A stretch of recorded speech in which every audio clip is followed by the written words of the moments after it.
Hello दोस्तों, तो आज के यह वीडियो में मैं आपको कनाडा में होने वाले टोटल कॉस्ट के लिए बात करने के लिए जा रहा हूं। नमस्कार, जय हिंद, वंदे मातरम मित्रों। जिल इमिग्रेशन की यह चैनल में मैं कल्पेश तलाविया आपका फिर से एक बार हार्दिक स्वागत करता हूं। आज के ये वीडियो में मैं आपको कनाडा की प्रोसेस में होने वाले टोटल कॉस्ट के बारे में बताने के लिए जा रहा हूं, तो इस वीडियो को अंत तक जरूर देखें। आज का यह वीडियो शुरू करने से पहले मैं आपको हमारी कंसल्टेंसी के बारे में एक छोटी सी जानकारी देना चाहता हूं। इस चैनल में हम विजिटर वीज़ा, स्टूडेंट वीज़ा और इमिग्रेशन वीज़ा के साथ जुड़ी हुई कई सारी न्यू अपडेट्स, न्यूज़ और इन्फॉर्मेशन के वीडियोस अपलोड करते हैं, जिसकी वजह से आप तक लेटेस्ट इन्फॉर्मेशन पहुंचती रहे। सबसे पहले तो हम बात करते हैं तो कनाडा में अप्लाई करने के लिए आपको लैंग्वेज एग्ज़ाम कंपलसरी देनी होती है, और वो लैंग्वेज एग्ज़ाम में मैं आपको इंग्लिश प्रोफिशिएंसी के लिए एक टेस्ट देनी होती है, जिसमें आप IELTS और PT में से कोई भी टेस्ट दे सकते हो।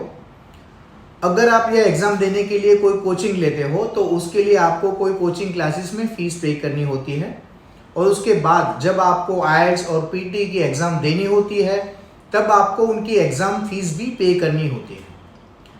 अगर आपकी टेस्ट हो जाने के बाद की बात करूं तो आपको कॉलेज में एप्लीकेशन करनी होती है, तो उनमें से कौन से कोर्स ऑप्शंस आपने चूज़ करने चाहिए, कौन सा कोर्स फाइनल सिलेक्ट करना होता है, आपका प्रोफाइल आप जो कॉलेज में एडमिशन लेना चाहते हैं उसके साथ मैच हो रहा है या नहीं, वो सब जानकारी के लिए आपको किसी भी कंसल्टेंसी में से जानकारी लेने की ज़रूरत रहती है। तो उसके लिए आपको कंसल्टेंसी फ़ीस भी पे करनी रहती है, जिसकी वजह से आपको जो कॉलेज में एप्लीकेशन करनी हो वो एप्लीकेशन और उसके बाद वीज़ा एप्लीकेशन करनी होती है, वो सब एक ही जगह से हो जाए और आगे की प्रोसेस की अच्छी तरह से पूरी हो सके। उसके बाद कॉलेज में अप्लाई करने के लिए कॉलेज की एप्लीकेशन फ़ीस होती है। उनकी application fees normally 100 Canadian dollar के आसपास रहती है। जो आप जिस यूनिवर्सिटी या फिर कॉलेज में एडमिशन लेना चाहते हो उसमें पे करनी होती है। एप्लीकेशन करने के बाद जब किसी कॉलेज में से ऑफर लेटर आता है, तो अगर आपको उस कॉलेज में एडमिशन लेना है तो वो कॉलेज में एडमिशन लेने के लिए उनकी जो ट्यूशन फीस होती है वो आपको वो कॉलेजेस या फिर यूनिवर्सिटी में पे करनी होती है। अब बात करते हैं कि ट्यूशन फीस कितनी हो सकती है। तो आप जो कॉलेज में एडमिशन लेना चाहते हो उसके हिसाब से आपको उसकी ट्यूशन फीस पे करनी होती है। नॉर्मली एक साल के लिए एडवांस डिप्लोमा और डिप्लोमा के लिए 12 से 18,000 कैनेडियन डॉलर फीस पे करनी होती है, और अगर आप PG डिप्लोमा या फिर कोई मास्टर कोर्स पसंद करते हो तो उसकी फीस एक साल के लिए 17 से 30,000 कैनेडियन डॉलर के आसपास होती है। उसके बाद जब आपका एडमिशन कंफर्म हो जाता है और आप कनाडा में जाने वाले हो, तो वहाँ पर होने वाले खर्च के लिए आपके पास फंड है तो वो बताना पड़ता है। तो कनाडा में स्टूडेंट वीज़ा के लिए 2 प्रकार की फाइल होती है, SDS और नॉन SDS।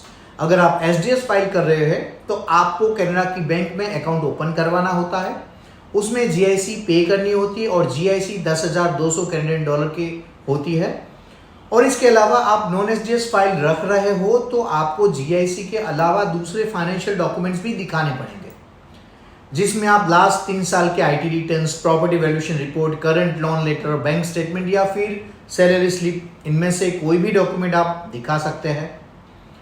जब आपका एडमिशन कॉलेज या यूनिवर्सिटी में कंफर्म हो जाता है तो आपको मेडिकल करवाना होता है, जो आप अपोलो हॉस्पिटल या KD हॉस्पिटल में से करवा सकते हो, क्योंकि मात्र ये 2 हॉस्पिटल में से किया हुआ मेडिकल कनाडा में माननीय होता है। और मेडिकल करवाने के लिए जो फीस होती है वो तकरीबन 6,500 के आसपास होती है, जो आपको हॉस्पिटल में पे करनी होती है। अब जब आपका GIC, आपकी कॉलेज या यूनिवर्सिटी एडमिशन, मेडिकल ये सब हो जाता है तो उसके बाद आपको वीज़ा एप्लीकेशन करनी होती है, और वीज़ा ऑफिस में आपको बायोमेट्रिक के लिए जाना होता है। तो वीज़ा एप्लीकेशन और बायोमेट्रिक के लिए आपको 235 यानी 235 कैनेडियन डॉलर जितनी फीस पे करनी होती है। और फाइनली जब आपका वीज़ा पासपोर्ट स्टैंप होकर आ जाता है उसके बाद आपको एयर टिकट बुक करवानी होती है। इसके अलावा अगर कनाडा की बात करें तो जब आप कनाडा पहुंच जाते हैं उसके बाद आपको वहां पर एकोमोडेशन, ग्रोसरी या फिर कोई स्टेशनरी और दूसरे आपके जो एक्सपेंसेस होते हैं वो होते हैं। तो यह थी कनाडा की प्रोसेस में जितने भी खर्च होते हैं उनकी जानकारी। तो ये वीडियो आपने यहाँ तक देखा है तो आपको ये वीडियो ज़रूर से पसंद आया है तो इस वीडियो को लाइक कीजिए, और अगर आपके कोई भी क्वेश्चन है तो प्लीज़ कमेंट कीजिए। आपकी लाइक और कमेंट हमको नए वीडियो बनाने के लिए मोटिवेट करते हैं। और अगर इस चैनल पर आप नए हैं, पहली बार आए हैं, तो इस चैनल को सब्सक्राइब कीजिए और बेल आइकन को दबाइए ताकि वीज़ा के रिलेटेड सारी जानकारी आपको जल्द से जल्द मिल सके। अगर आपके कोई मित्र या रिश्तेदार वीज़ा के लिए प्रिपरेशन कर रहे हैं तो ये वीडियो उन तक ज़रूर से पहुंचाइए ताकि आपकी एक छोटी सी मदद से किसी का विदेश जाने का सपना साकार हो सके। Thank you. जय हिंद। वंदे मातरम।